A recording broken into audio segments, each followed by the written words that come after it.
Welcome back, students. Today we're going to talk about the Articles of Confederation. First, some basic information. The Articles of Confederation was a plan of government that was created by the newly independent states in the United States. So those 13 colonies, after the Declaration of Independence and fighting the Revolutionary War, they had to, of course, figure out an independent government of their own. And the Articles of Confederation was their answer for it. So this was the government, the very first government of the United States of America. This was a government that we operated under before the Constitution was ratified. And it created what was known as a confederation, organized all of those 13 independent states into a loose union where the states were independent. The states set their own rules and their own laws, but they worked together for common issues. So here's a really boiled down summary of the Articles of Confederation. What I would suggest that you do is pause the video at this point and give this a quick read. Make note of some of the things that the Articles of Confederation could do.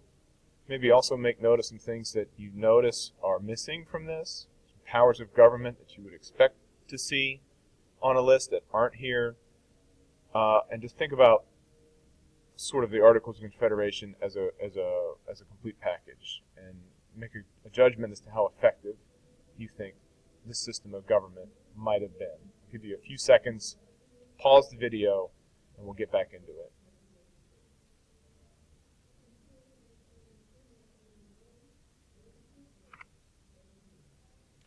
All right, let's talk some particulars. Here's how the Articles of Confederation worked. You had a national government. It was not like the national government that we have today. It was really just Congress. Congress had certain powers, things that it could do. These included the sort of things that were important to the defense of the Confederation, the defense of those 13 independent states. So Congress could declare war and raise an army and sign treaties, but there was no executive branch and there was no court system. So you did not have a president and you did not have a Supreme Court or anything like that. When it came to making decisions in Congress, this was of course done by a vote. Every state had one vote in Congress. They could send multiple people, but each state had only one vote. So Virginia had one vote, Maryland had one vote, New York had one vote, right on down the line. There were additional rules to how voting had to happen. If you were going to pass a law, if you were going to pass some legislation, it wasn't just a simple majority. You had to have 9 of 13 states agree to that measure before it became a new law. If there was going to be any sort of big changes to the Articles of Confederation, what we would refer to as amendments, notice that you had to have all 13 states agree to make any kind of large changes to how the Confederation was organized. So you're dealing with a government here that is just a legislative branch, no executive power, no judicial power, with some pretty specific rules for how that Congress is supposed to operate.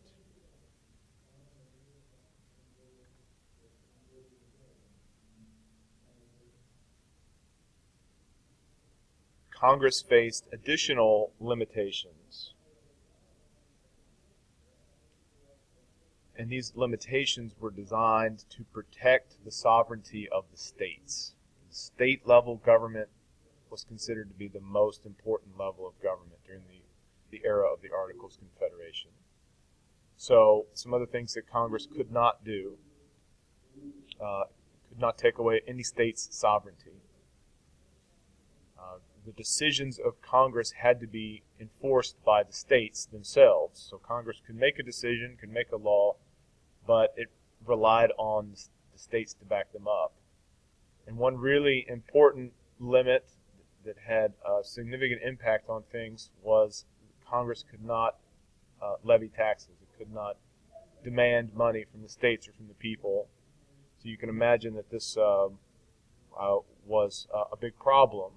And these limitations to Congress really made sure that the weak player in this arrangement was Congress, the Confederation government, and the strong players were the states.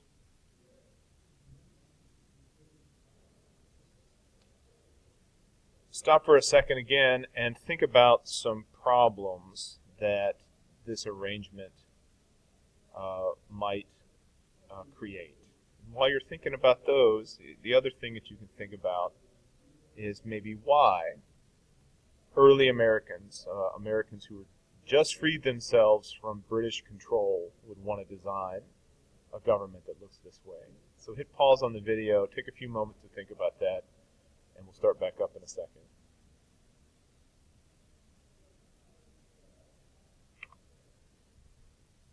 To first answer the question of why. Why did the Articles of Confederation look this way? Why were early Americans designing governments where Congress, their national authority, was so limited? Well, the simple answer is that these early Americans had experienced the Revolutionary War and fighting for independence against England, and these memories were fresh in their mind, and they wanted to avoid the problems that they had faced under British control.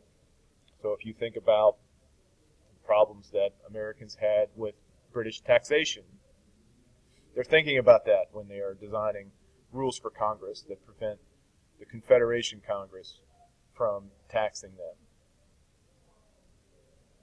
They had lived under British rule by being controlled by a strong and centralized unitary government.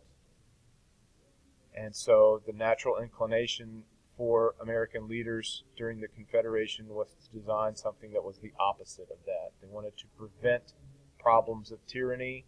So the logic that they followed to do this was to establish a national government, a Confederation government that was weak and decentralized, and where the strength and power and authority all came from the states.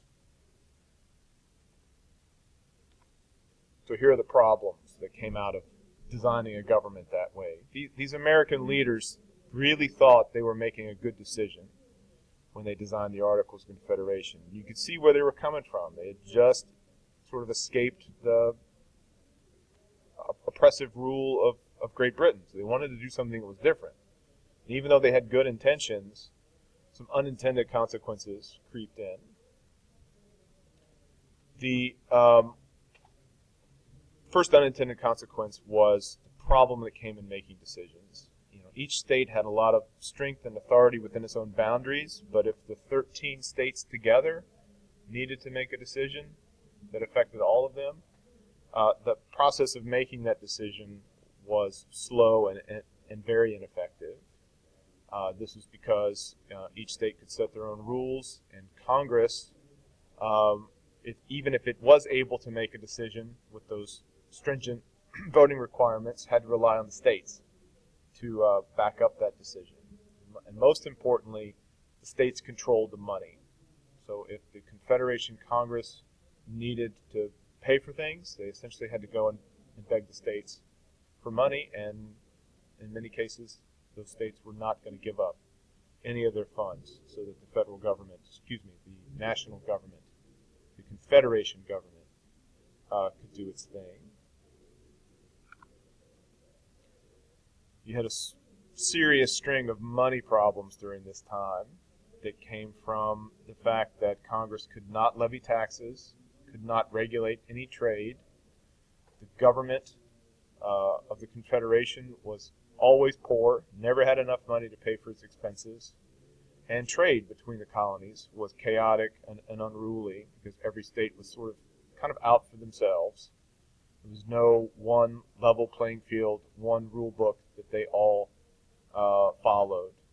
For example, they all used their own money, and that made exchanging money, exchanging goods across borders, across state borders, really difficult.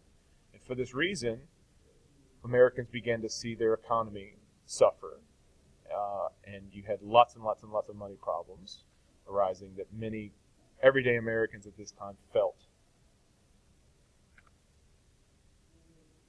And the third area where you saw some unintended consequences is the idea that the Confederation wanted to avoid the the problems of a tyrannical executive, like a king, and tyrannical courts.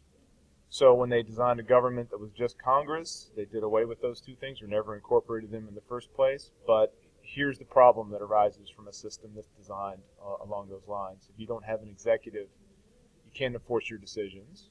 You can't make quick decisions. There's no single leader that can hop in and solve problems or address issues that come up. With no court system, there's no way to settle disputes between the states. Congress was it, and it had to rely on the states to back up all of their decisions. So you can probably see that this system of confederation, although the intention was good, they were just trying to avoid living under tyranny, ended up creating more problems that nobody at that time saw coming. These problems really come to a head with an event called Shays' Rebellion. The Shays' Rebellion was an event that happened shortly after the Revolutionary War. Notice that the date is 1786. We were free and finished with the fighting with Great Britain, with England. But that doesn't mean their problems have stopped. A guy named Daniel Shays, who was an American Revolution veteran and a farmer out in western Massachusetts, really got fed up with the problems that living under the Articles of Confederation created. So he banded together his friends and neighbors and led a rebellion against the American government. So we've just finished a rebellion against the British government, and we've already got American citizens leading rebellions against the new American government. And here's why. Shays and many other people in the country at that time were tired of suffering from poor economic conditions, tired of suffering from debt. Daniel Shays did not get a paycheck from the United States government because for his service in the Revolutionary War, simply because the government couldn't pay him or his fellow veterans.